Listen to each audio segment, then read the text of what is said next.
Hare Krishna, Namaste. I had a great fortune to visit one of the 108 Divya Desham called Thiruvidandhai. This temple is number 62 in the list of 108 Divya Deshams. This place was glorified by Thirumangai. This is the only temple where the Lord's wedding happens throughout the year every single day. We'll see the story behind it. This temple is located close to Chennai in southern India on the East Coast Road towards Mahabalipuram. Mahabalipuram is considered a great tourist spot which is just around 12 miles from the temple. Many are aware of Mahabalipuram, but less knows about this beautiful temple. Other than those whose marriage are getting delayed, they come to this temple praying to the Lord.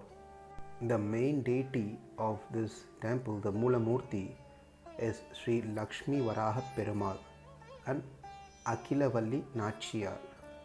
The Utsava Murti is Nitya Kalyana Perumal along with Sri Mahalakshmi.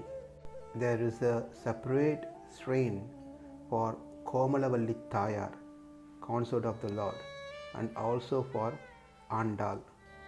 There is another separate shrine for Sri Ranganatha. Thirumangai in his Pasuram glorifies this place. திருவெளும் Venmathi போல் திருமுகத்து அறிவை செழுங்கடல் அமுதினிற் பிறந்த அவளும் நின் ஆகத் திருப்பத்தும் அறிந்தும் ஆகிலும் ஆசை விடாளால் குவளையங்கண்ணி கொல்லியம் பாவை சொல்லுநின்றால் நயந்திருந்த இவளை உன் மனத்தால் என் நினைந்திருந்தாய் இடவெந்தை எந்தை பிரானே. This temple is quite famous for Vaikunta Ekadeshi and for those who want to get married, whose marriage is getting delayed, can come and pray to this Lord. This temple is specifically meant for Grahasthas. Doesn't mean others should not come, but primarily the mood over here is for Grahastha ashram. There are a couple of Tirtham ponds in the temple. One is Varaha Tirtham, another one is Kalyana Tirtham.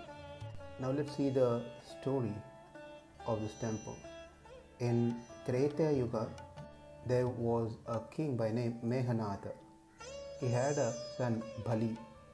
One time, Mali, Malyavan and Somali, the demons, they approached him for helping to defeat the Devatas. Bali refused to do so. Then these demons were defeated by the Devatas. The demons went back again to Bali, requesting him to help this time for sure. Out of some obligation, Bali agreed to help, and he also won the battle for them. Because Bali had to defeat many of the Devatas, he got a dosha. To do a prayachitta, atonement for the dosha, he came to this sthalam and prayed to the Lord. The Lord, who was in Varaha form, removed his dosha. The second incident that took place, there was a sage by name Guni. He had a daughter. He married his daughter to another sage by name Galavar. They gave birth to 360 girls. With a lot of difficulties, Galavar by himself brought up these 360 girls. And now they reached the age where they have to get married. He prayed to this Lord, and the Lord, he himself agreed to marry one girl a day. In this way, the Lord got married pretty much every day throughout the year. That is why he has this name Nitya Kalyana Perumal. On the last day of getting married to the 360th girl, the Lord made or brought all the 360 into one personality, and she was Akhilavalli Nachiyar.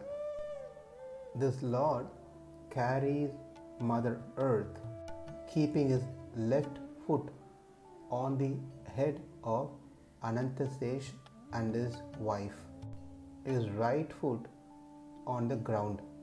It is really so beautiful. It's a feast to our eyes to see this beautiful deity. Kindly take a closer look of the picture has been posted. You can find these details starting from the Lord's lotus feet. Focus on the right foot and you can see it's placed on the ground, and gradually raising up, then you can see the left foot placed on Anantasesha Nagaraja and his wife Nagarani, and above the Lord holding Mother Earth. The Tatparya of this kshetra is that this 360 Rishi Putris that the Lord got married represents Jivatma. That is, we all. We are all the property of the Lord. We are all of feminine nature, and as only one Purusha, that is the Supreme Lord, Paramatma. It really doesn't matter whether we are wearing a pant or dhoti or sari, or having a long hair or a short hair, whether we have features of a male or female, whether we give birth, we don't give birth to child, we are all simply Jivatma. We all fall into the category of a female. There is only one male, Purushottama, Krishna. And that is the key message of this kshetram. A chaste wife serves her husband without having any other thoughts, without thinking of anyone else, completely depending on her husband, that is completely surrendered to her husband. Likewise, Jivatma must also fully surrendered only to the Supreme Lord, Sri Krishna, and be fully dependent on the Lord alone, no one else. So the Lord is our husband and we are his wives, and this relationship get formalized through a guru by initiating the disciple. This doesn't mean that we were not married before. This is to just formalize an existing relationship between Jivatma and Paramatma. Every householder, Grahasthas, must have gone through this Vivaha Yagya, which is to confirm the ceremony to create a deep impressions, samskaras, that bind the couple together on the subtle plane. Similarly, the initiation also creates an impression to bind the Jivatma and Paramatma. During the initiation time, the disciple accepts certain vows and to follow certain things. Like when a girl gets married, she commits herself to her husband, that she dedicates her life to her husband. She will be fully surrendered.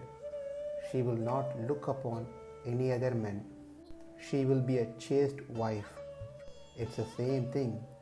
After initiation, one must be completely dependent on Krishna, Krishna alone, no one else. Not only that, one should not try to save oneself. It is the Lord, it is her husband who saves her, protects her. Like in Ramayana, we saw Sita had all power to save herself, but she did not make an attempt. She was simply waiting for her Lord to come and save her.